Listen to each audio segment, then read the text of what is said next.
ঝাড়গ্রাম শহরের পূর্বাশা ক্লাবের উদ্যোগে এবং tropical institute of earth and environmental research তথা টিআর এর সহযোগিতায় জামবনি ব্লকের ধরসা গ্রাম পঞ্চায়েতের জামডহরি গ্রামে মঙ্গলবার শুরু হল নিয়মিত স্বাস্থ্য পরীক্ষা ও পর্যবেক্ষণ শিবির।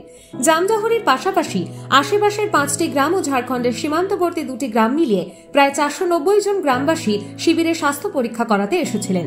জেলা শহর থেকে এসেছিলেন মেডিসিন, শিশু, স্ত্রী ও প্রসূতি, চক্ষু, সার্জারি, দন্ত চিকিৎসা ও অ্যানাস্থেসিয়া সহ বিভিন্ন বিভাগের 10 জন বিশেষজ্ঞ চিকিৎসক। সঙ্গে ছিলেন 6 জন টেকনিশিয়ান যারা সুগার, চোখের পাওয়ার সহ নানা পরীক্ষা নিরীক্ষা করেন। সবার হাতে বিনামূল্যে ওষুধও তুলে দেওয়া হয়। অরণ্য শহর ঝাড়গ্রাম থেকে 35 কিলোমিটার দূরে ঝাড়খণ্ড রাজ্যের সীমান্তবর্তী এলাকায় এমন বড় মাপের শিবির সফলভাবে করতে পেরে খুশি উদ্যোক্তারা। শিবির পরিচালনায় স্থানীয় 20 জন যুবক যুবতী স্বেচ্ছাসেবকের ভূমিকায় ছিলেন। আমি ঢ্যাংবড়া গ্রাম থেকে এসেছি। আপনাদের জামডহরি গ্রামে যে সমস্ত স্বাস্থ্য শিবির রয়েছে এখানে এসে আমরা খুবই আপ্লুত হয়েছি।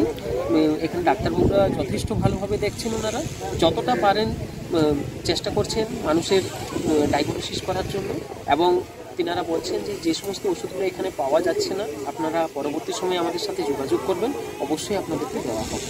কোভিডের সময় 2020 সালে টিআর জামডহরি গ্রামকে দত্তক নেয়। সেই থেকে দারিদ্র দূরীকরণ, খাদ্য নিরাপত্তা, সম্পদের সঠিক ব্যবহার সহ নানা উন্নয়নমূলক কাজ চলছে।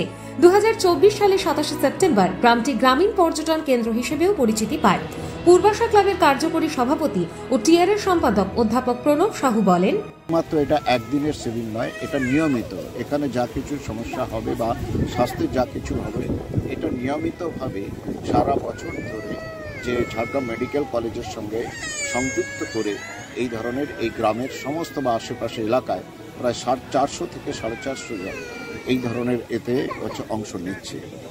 স্থানীয় শিল্পী শান্তু মাহাতো নিজের হাতে তৈরি শিল্পকর্ম শিবিরে আগত চিকিৎসকদের উপহার দেন।